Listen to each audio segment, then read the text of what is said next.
allati tustaratu hadhihi taharah bi fi'liha,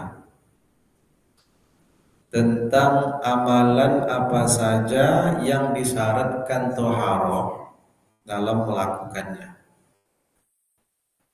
Apa saja amal-amal yang amal itu tidak boleh atau tidak sah dilakukan kecuali dalam keadaan taharah. Nah, yang pertama al-wudu lis-shalah. Ini menjadi kesepakatan bahwa dalam melaksanakan sholat, semua sholat sepakat para ulama mesti didahului dengan wudu. Kalau tak wudu berarti tidak sah sholat. Nah, dasarnya yang pertama firman Allah Ta'ala dalam surat Al-Maidah ayat yang ke-6. A'udzubillahi minasyaitonirrajim. Ya ayyuhallazina amanu idza qumtum ilas sholati faghsilu wujuhakum ila akhiril ayat. Ini sudah kita bahas. Yang kedua dasarnya hadis Nabi la yaqbalullahu sholatan bi ghairi tahurin wala shadaqatan min gulul. Allah tidak menerima sholat tanpa dalam keadaan suci, dan Allah tidak menerima sedekah dari hasil gulul. Gulul artinya korupsi. Ada 6 bentuk gulul dalam hadis. Nah, itu jelas. Maka di sini disampaikan fattafaqu, kaum muslimin sepakat bahwa toharoh adalah syarat dari syarat-syarat sholat. Wa in kanu ikhtalafu hal hiya syaratun min syurutis sihah. Hanya saja mereka berbeda pendapat apakah berwudu itu syarat sahnya sholat atau syarat wajibnya. Kalau dikatakan syarat sah, berarti sholat tidak sah kalau tidak berwudu.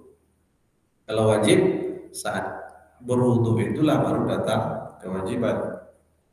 Nah, mereka tidak beda pendapat bahwa wudu itu adalah syarat untuk semua sholat. Itu semua sepakat. Kecuali ada sedikit perbedaan pendapat. Ini perlu kita ketahui. Illa fi sholatil janazah wa fi sujud. Kecuali mereka berbeda pendapat apakah wudu itu mesti dilakukan untuk sholat jenazah atau juga mesti dilakukan untuk melakukan sujud tilawah.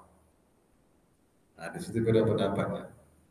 Kalau sholat jenazah, apakah juga wajib wudu atau tidak? Jumhur mengatakan wajib wudu. Kalau sujud tilawah, apakah wajib atau disyaratkan wudu atau tidak? Nah,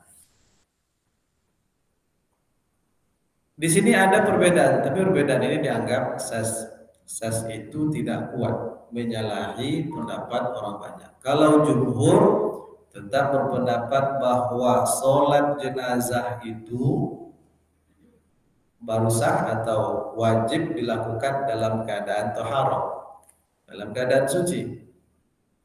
Nah, apa sebab perbedaan pendapat ini?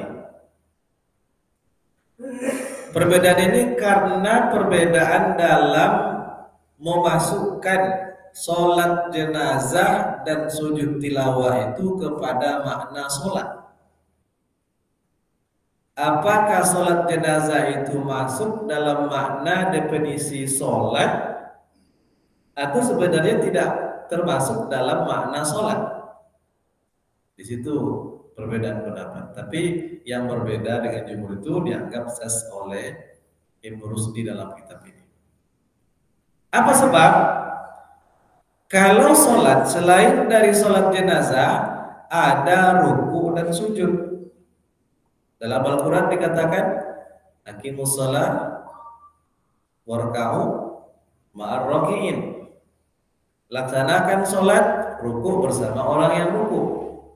Dalam tafsir juga ada yang menyebutkan kenapa ada perintah ruku pada ibadah sholat yang Allah perintahkan untuk Nabi kita dan umatnya, karena pada sholat Nabi sebelumnya tidak ada rukunya. Maka sebagai kekhususan sholatnya Rasulullah dan umatnya kita ini, itu ada rukunya. Padahal yang dimaksud ruku itu sendiri, di samping amal ruku itu membungkukkan badan sampai sejajar tadi, nah, samping itu memang sholat itu sendiri seringkali diidentikan dengan ruku itu sendiri. Sementara sholat jenazah tidak ada ruku. Makanya Rasulullah pernah juga sholat di kuburan, sholat jenazah ini. Nah, kalau seandainya dia tidak masuk ke dalam makna sholat, berarti tak disyaratkan adanya wudhu. Ini pendapat sebagian kecil ulama, tapi dianggap sah, tidak mesti berwudhu. Kalau begitu, berarti tak ada sholat di kuburan. Tapi jumhur mengatakan bahwa sholat jenazah itu juga bagian daripada sholat, walaupun tidak ada ruku dan sujud. Maka wajib dan menjadi syarat sahnya melaksanakan wudhu atau dalam keadaan thaharah. Nah, di situ perbedaan pendapat para ulama. Kemudian sujud tilawah. Sujud tilawah sama-sama kita pahami itu melakukan sujud ketika membaca ayat-ayat sujud. Ada 15 tempat di dalam Al-Quran. Nah, dalil-dalilnya banyak. Tetapi para ulama menganggap sujud tilawah itu tidaklah wajib, tapi sangat dianjurkan, baik di dalam sholat ataupun setelah sholat ataupun di luar sholat. Maka dianjurkan untuk sujud. Apa sebab? Karena syaitan ketika orang melakukan sujud saat membaca ayat-ayat sujud, nah, mereka mengatakan manusia disuruh sujud, mereka sujud. Saya disuruh sujud, tak mau sujud. Itu membuat dia sedih dan menangis. Maka kita wajib mesti berusaha menjadikan syaitan itu menyesal dan menangis. Itu disebutkan dalam hadis. Maka ini menunjukkan keutamaan melakukan sujud tilawah. Nah,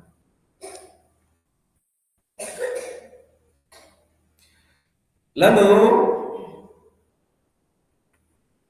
persoalan ini yang terkait dengan amalan apa saja, yang disyaratkan wudhu. Nah, ini ada beberapa amalan.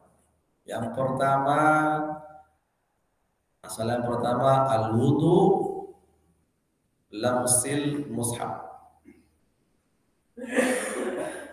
Nah, apakah menyentuh mushaf itu mesti disyaratkan berwudhu atau tidak?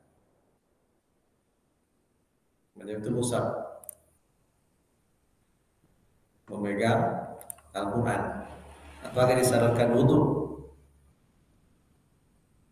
Karena di dalam Al-Quran kan la yamussuhu illal mutahharun.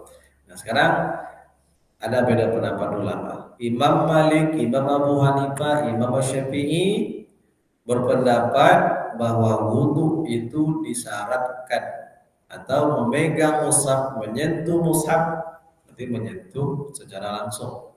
Menyentuh mushaf itu disyaratkan dalam keadaan berwudhu. Itu pendapat tiga imam, Imam Malik, Abu Hanifah, kemudian Imam Syafi'i. Sementara ahli zahir, mazhab zahiri ini memahami ayat atau nas-nas Al-Quran dan Sunnah secara zahirnya. Tapi mereka dalam kajiannya juga. Abu Daud Az-Zahiri, memahami secara zahir. Mereka berpendapat laisat bisartin fi zalik. Tidak disyaratkan berwudu atau dalam keadaan suci saat menyentuh Al-Quran. Misalkan. Tapi lebih banyak yang berpendapat disyaratkan. Kalau dikatakan syarat tak boleh. Karena kalau dikatakan syarat sah berarti lebih tinggi perintahnya daripada sekedar dikatakan hanya wajib. Kalau sudah syarat kan tidak sah tanpa syarat. Kalau hanya dikatakan wajib, dia sah tapi berdosa. Makanya begini. Bagaimana hukum sholat berjamaah? Dalam mazhab, dalam pendapat Imam Syafi'i, hukum sholat berjamaah itu sunat muakkadah. Kalau tidak berjamaah, tak ada masalah, tak ada dosa. Dalam mazhab Ahmad bin Hanbal, hukum sholat berjamaah itu adalah wajib. Kalau dikatakan wajib, orang yang sholatnya tidak berjamaah, maka sholatnya sah tapi berdosa karena meninggalkan jamaah. Lalu menurut pendapat Az-Zahiri, hukum sholat berjamaah itu adalah syarat sahnya sholat. Kalau dikatakan syaratnya sah sholat, kalau sholatnya tidak berjamaah, sholat tidak sah. Kalau dikatakan wajib, sholatnya sah tapi berdosa. Berarti lebih tinggi kekuatan perintah kalau dikatakan sebagai syarat sahnya sholat. Nah, sekarang ada dua pendapat ulama ini. Menurut tiga imam tadi mengatakan berwudu atau bersuci syarat sah menyentuh mushaf, tidak boleh tanpa suci. Kalau Az-Zahiri tidak menjadi syarat. Apa sebabnya? Ada ayat dalam Al-Quran, la yamassuhu illal mutahharun.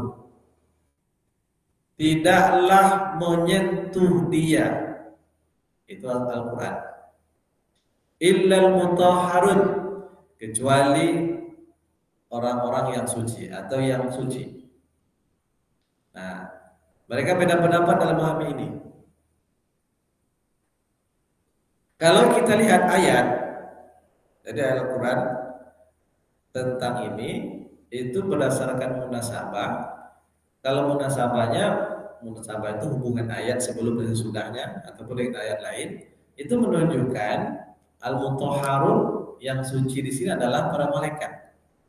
Al-Quran itu dibawa oleh malaikat yang suci, tidak bisa dicampuri oleh siapapun.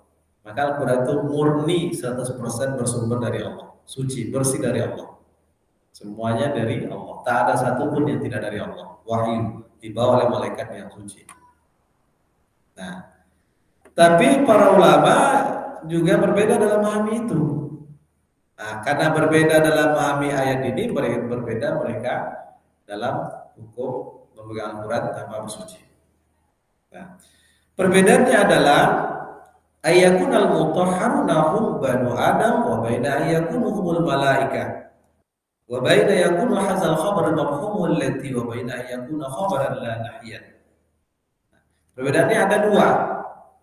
Apakah al-mutahharun tidaklah disentuh oleh kecuali oleh orang yang suci, maksudnya adalah manusia atau anak Adam, atau mutahharun itu maksudnya adalah malaikat? Di situ beda-beda pendapat dalam memahami.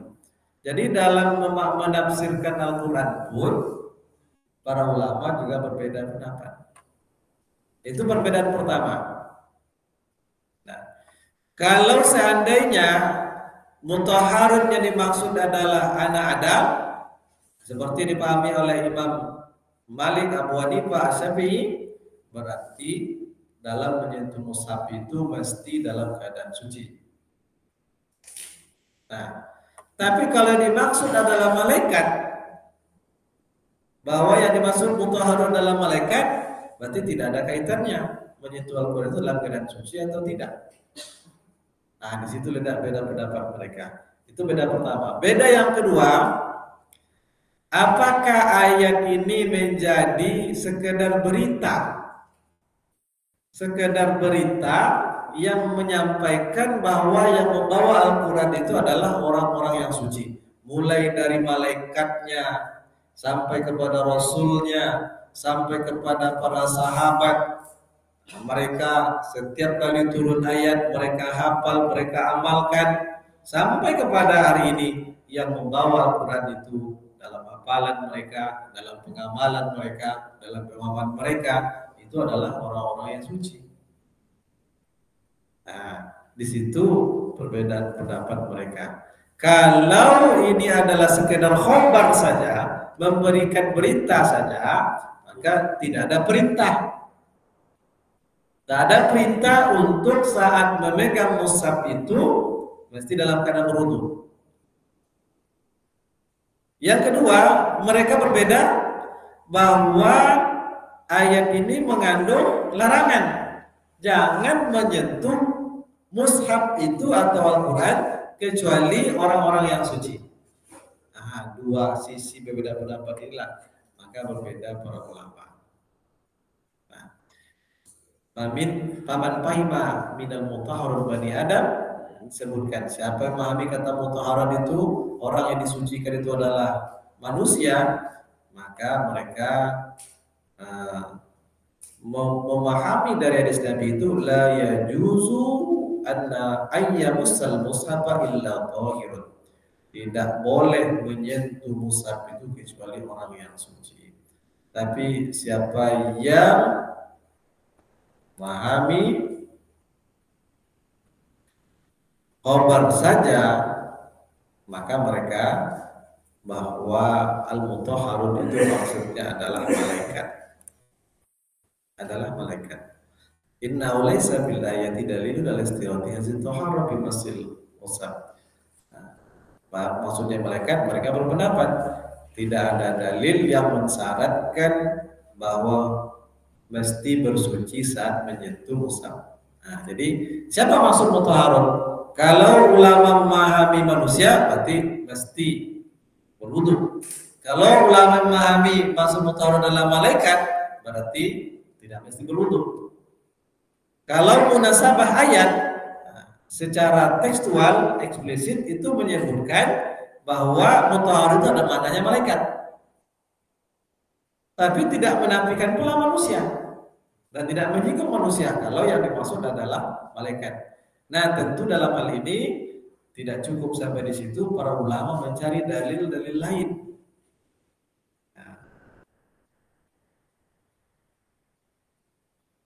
Sekarang jumhur mengatakan mesti berwudu.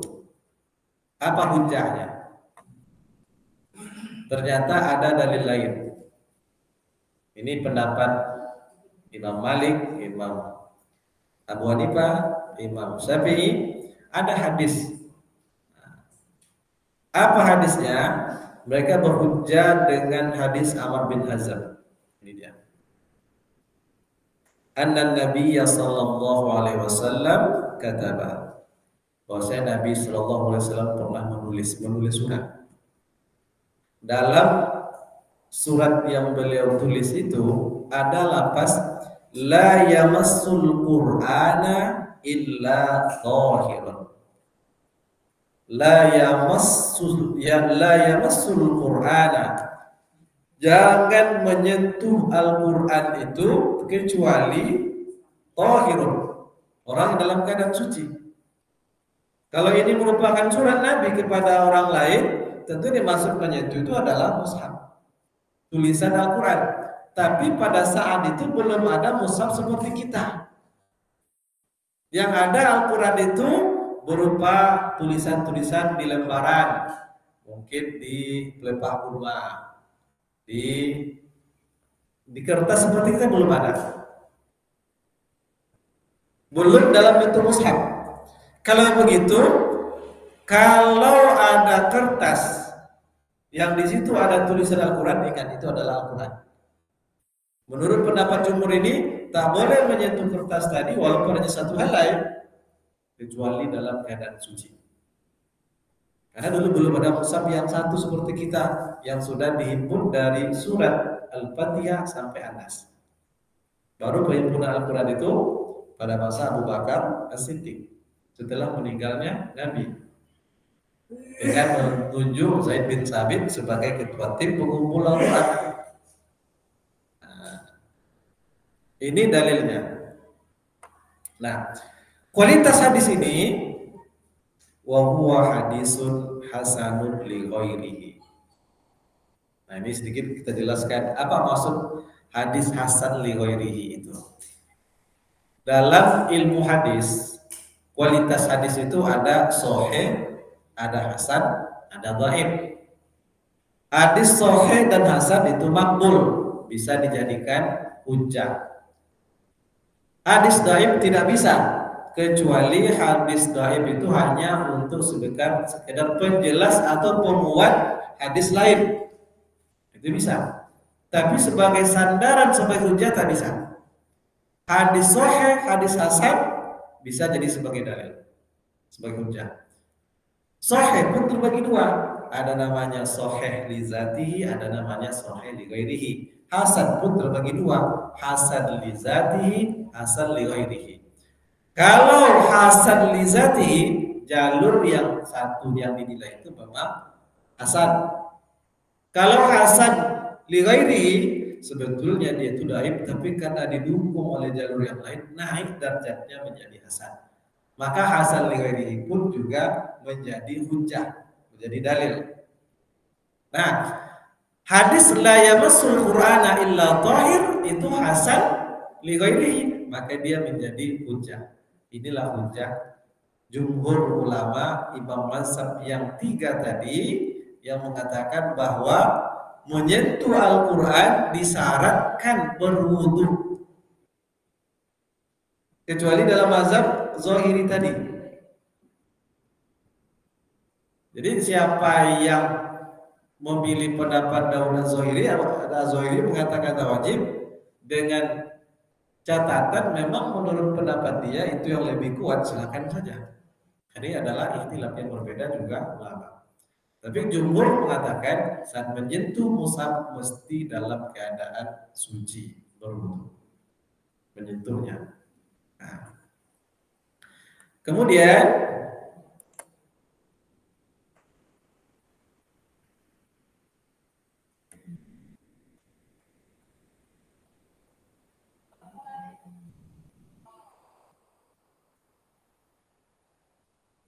berbeda manusia tentang beramal dengan dia, li'annaha musahhafatun waraita mudabbawas yusahihu iza rawat as-siqat, li'anna kitabun Nabi SAW wa kadzalika hadis Amar ibn Su'aib an Nabi jaddihi wal zahir yarudunahuma wa rasul malik al-sibyan min massil mushaf ala ghairi tahrin li'annahu ghairu mukallafin.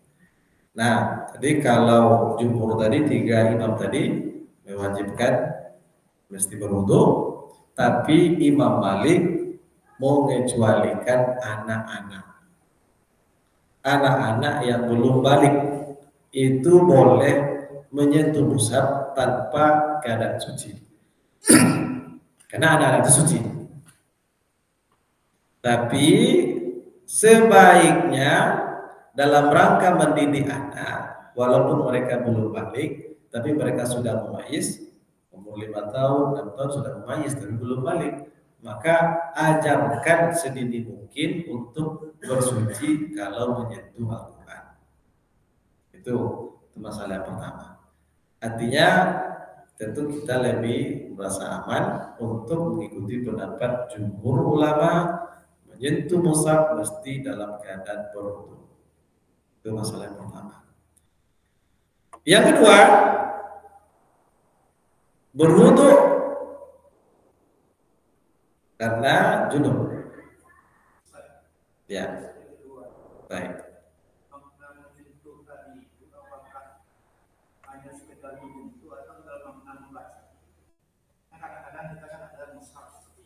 Ya.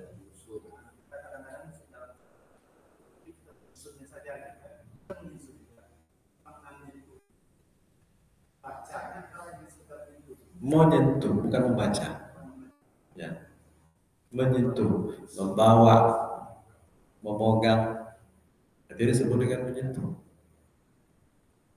Nah ini tidak bagian pembahasan tentang membacanya saja, tapi menyentuhnya itu. Nah itu. Baik. Ikhtalafan nasu fi ijabil wudu'i alal junubi bi ahwal.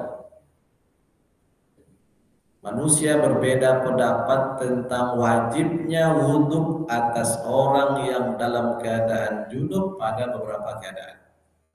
Ini orangnya junub, seperti malam hari dalam keadaan junub. Jadi ada perbedaan pendapat bagi orang yang junub itu wajib berwudhu dalam beberapa keadaan, walaupun dia junub. Jadi bedakan antara junub dengan yang masalah persoalan wudhu. Jangan berpikir seperti ini. Dalam keadaan junub untuk apa pula berwudhu? Salah. Karena Rasulullah berhubungan dengan istrinya pada malam hari, mandinya habis subuh. Artinya setelah azan atau sudah masuk subuh, bukan habis subuh, setelah masuk waktu subuh. Dari setelah berhubungan itu beliau berwudhu, walaupun jaraknya tidak akan lama, karena beliau sholatnya kan sepertiga malam, setengah malam, itu tidurnya tak seberapa. Tapi dia belum mandinya setelah masuk waktu subuh, maka dia berpuasa pada hari itu. Maka saat dalam keadaan junub itu, maka beliau berwudhu. Nah, lalu apakah berwudhu dalam keadaan junub itu hukumnya wajib atau tidak? Disinilah letak perbedaan pendapat ulama. Pendapat pertama mengatakan, iza arada ayanama wa huwa junubun, kalau seseorang dalam keadaan junub dan dia ingin tidur, belum ingin mandi. Walaupun mandi kan juga dianjurkan, tapi kalau pada waktu malam yang dingin daripada memudaratkan, ya lebih silakan dia tidur, boleh saja. Tapi tidur dianjurkan dalam keadaan berwudu. Nah, sekarang apa beda pendapat ulama? Orang yang junub yang ingin tidur, menurut jumhur berpendapat ilastihbabi bihi duna wujubihi. Jumhur mengatakan disunnahkan dia untuk berwudu, bukan diwajibkan. Sunat yang sangat dianjurkan. Karena hubungan suami istri kan suci, maka jangan sampai diganggu oleh syaitan. Doanya pun juga Allahumma jannibnas syaitana, jannibi syaitana wajib syaitan bima razaqtana. Itu kan doa agar dijauhkan dari syaitan. Itu hubungan yang suci, bahkan dinilai ibadah. Setelah itu pun dalam keadaan junub, jaga kesucian itu dengan tetap berwudu. Nah, kalau tidak, itu akan mudah diganggu oleh syaitan. Apalagi dalam keadaan tidur kita tak mengerti, tidak sadar tentang apa-apa, mudah dimasuki oleh syaitan dalam mimpi dan lain sebagainya. Dan memang mimpi itu bisa dipengaruhi oleh syaitan. Maka untuk membentengi diri, bentenglah diri kita dengan berwudu. Nah, jadi menurut jumhur berwudu itu hukumnya sunnah dalam keadaan janabah. Nah, tapi ahlus zahir berpendapat wajib. Kan wajib berwudu kalau dalam keadaan janabah, belum lagi mau mandi. Alasannya ada hadis dari Nabi Shallallahu Alaihi Wasallam dari Umar, annahu zakara li Rasulillah sallallahu alaihi wasallam annahu tusibuhu janabatun minal laili, bahwasanya diceritakan kepada Rasul dia pada satu malam dalam keadaan janabah, ditimpa oleh janabah.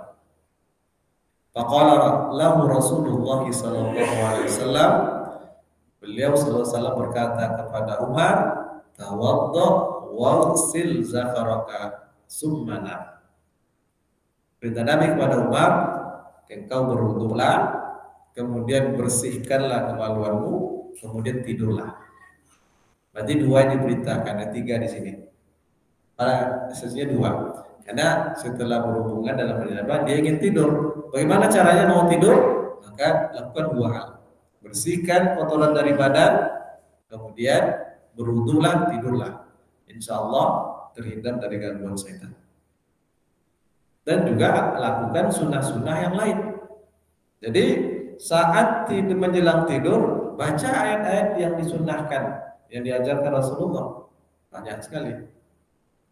Rasulullah dalam hadis Bukhari ketika saat tidur itu tak pernah melupakan, selalu membaca ayat kursi 3 qul dengan cara meletakkan tangan di dekat mulutnya begini. Dibaca sekali ayat kursi 3 qul, dihembus 3 kali, disapukan dari kepala sampai ke ujung kaki bagian depan. Nah, diulang sebanyak 3 kali. Coba. Atau kalau ada orang yang sering bermimpi buruk, sering merasa ketakutan, itu semuanya bisa jadi gangguan setan. Orang yang diganggu setan, perasaannya tak enak, rasa takut, sedih, atau terlalu gembira dan lain sebagainya, saat tidur jangan lupa baca itu dengan cara meletakkan tangan, kemudian disapukan dari kepala sampai kaki. Insya Allah terhindar dari setan, dan itulah yang selalu dilakukan Rasulullah SAW. Insya Allah jauh dari gangguan setan. Nyenyak tidurnya itu, enak tidurnya. Nah, jadi berwudu dan membersihkan kemaluan. Ini juga diriwayatkan dari jalur yang lain. Wa zahabal jumhur ila hamil amar bizalika 'ala nadab. Lalu bagaimana hukumnya? Jumhur ulama mengambil dalil dari hadis ini bahwa Nabi perintahkan dalam keadaan janabah kalau belum lagi mau mandi untuk berwudu membersihkan kemaluan, mengatakan hukumnya adalah sunat, bukan wajib. Jadi kalau ketika hendak tidur maka disunnahkan betul. Kalau dalam mazhab Zuhri wajib. Nah, kalau mau keluar dari khilaf lakukan saja, tak peduli wajib atau sunat, yang penting ada sunnahnya lakukan. Itu sikap terbaik. Itu menunjukkan ketaatan yang lebih kuat kepada perintah Rasulullah SAW.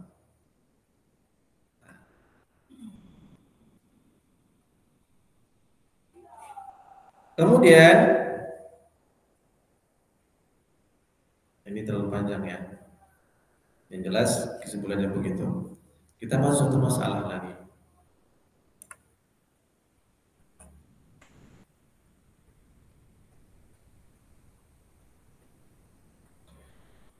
Al-wudu lit-tawab. Wudu karena tawab. Imam Malik, Imam Syafi'i berpendapat disyaratkan wudu saat bertawaf. Nah, sementara Abu Hanifah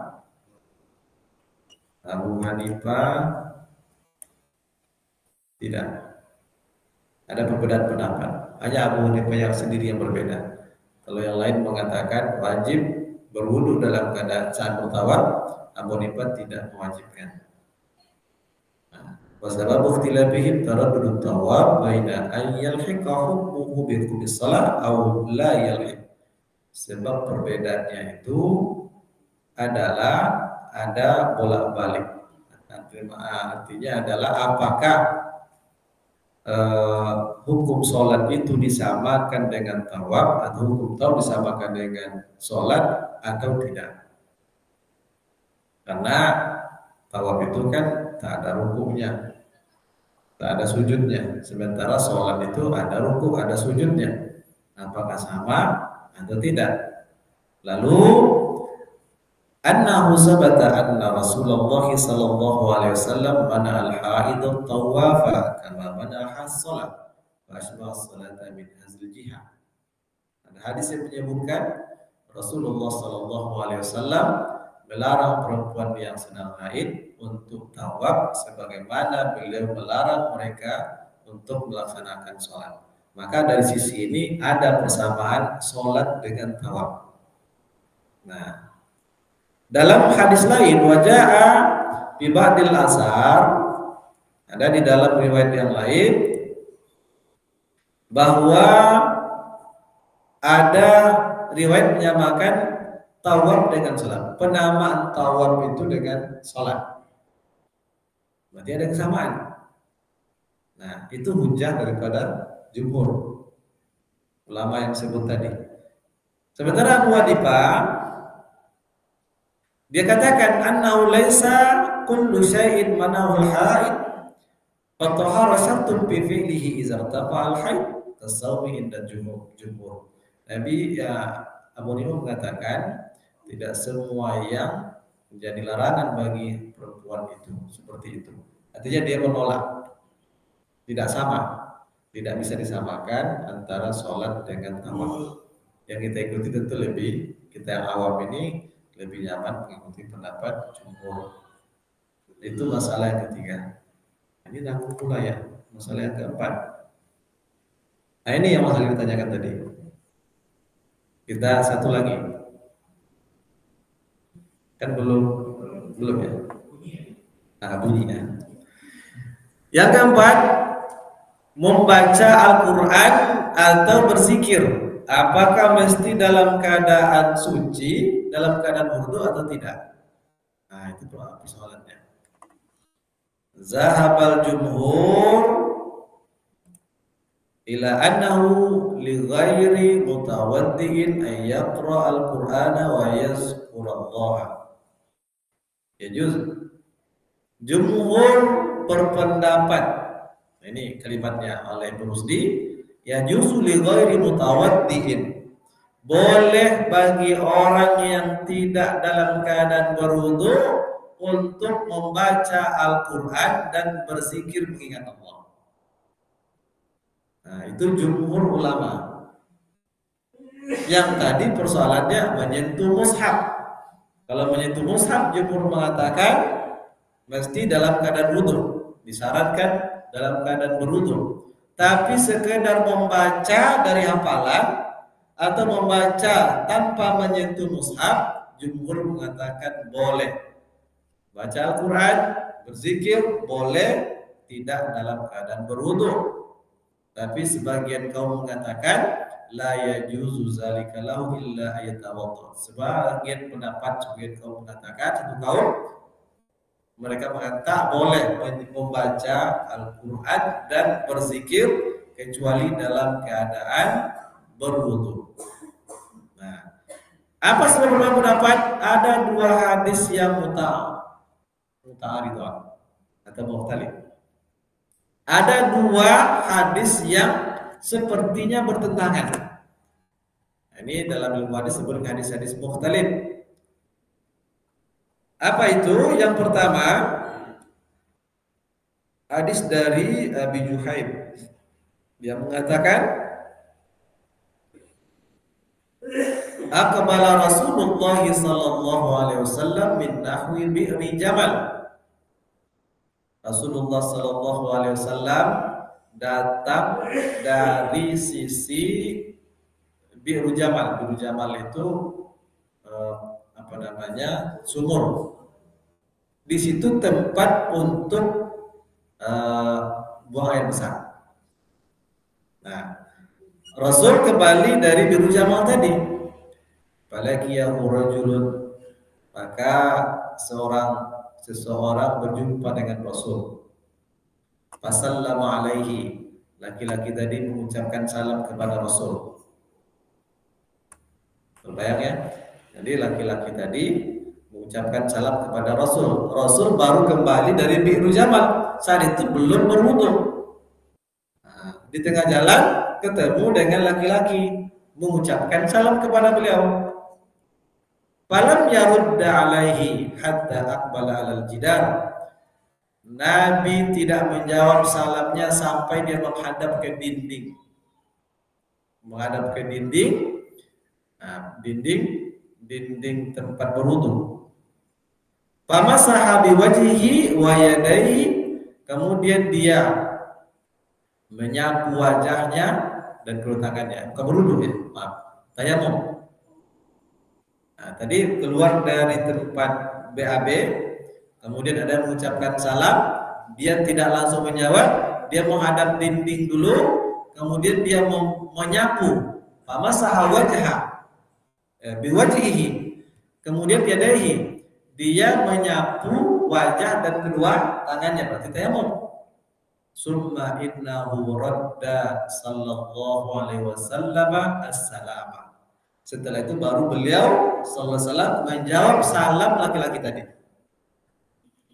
Apa yang menyebabkan beliau tidak langsung menjawab salam? Karena tidak dalam keadaan berwudu, tidak dalam keadaan taharah. Setelah tayamum sebagai pengganti taharah, baru dia menjawab salam dari laki tadi. Berarti kalau begitu, salam itu adalah ucapan zikir, dan semua Al-Quran itu adalah zikir, tidak boleh diucapkan, tidak boleh dibaca kalau tidak dalam keadaan suci. Nah, ini dalil yang mengatakan bahwa membaca Al-Quran, berzikir mesti dalam keadaan suci. Tapi ini bukan pendapat jumhur. Kalau jumhur mengatakan boleh. Nah, hadis yang kedua, anna Rasulullah sallallahu alaihi wasallam kana la yuhjibuhu an qiraatil Qur'an syai'un illa al-janabah. Hadis yang kedua, bahwasanya Rasulullah sallallahu alaihi wasallam tidak ada yang menghalangi dia membaca Al-Quran apapun itu kecuali janabah. Kecuali janabah. Berarti orang yang dalam keadaan janabah, dia berwudu juga tak boleh membaca ini. Tapi dalam dalam sholat juga dianjurkan, dalam menjelang tidur juga dianjurkan ini, membaca Al-Quran. Jadi dari hadis ini tidak satu pun yang menghalangi Rasulullah membaca Al-Quran kecuali karena janabah.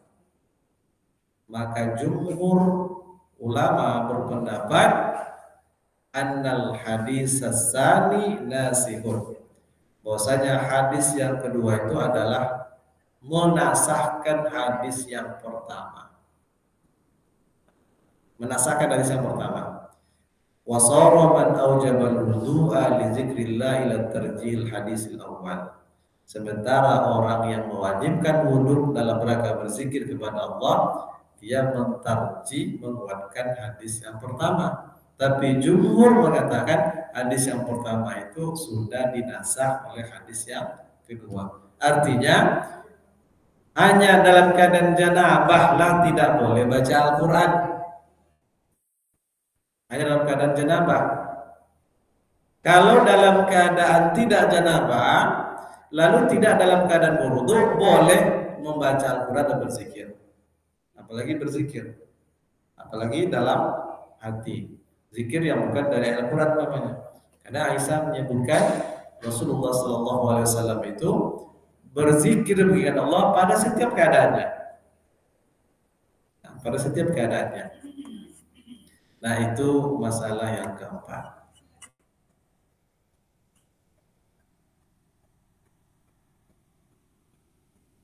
Nah, inilah kira-kira ada 4 masalah.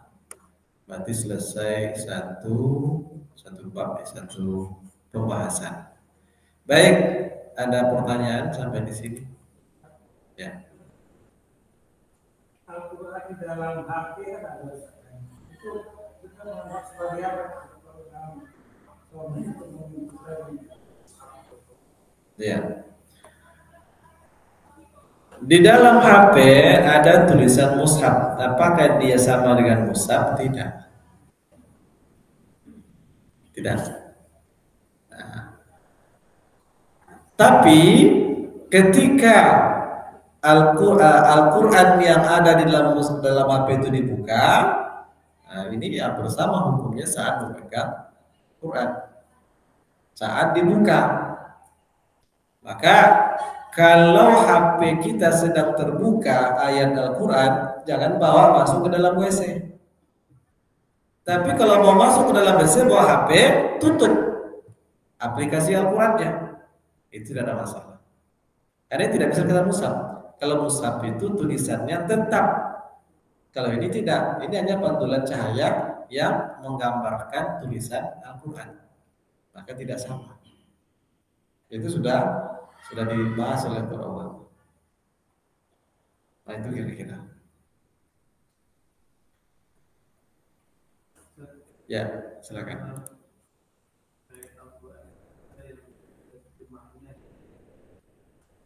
Ya.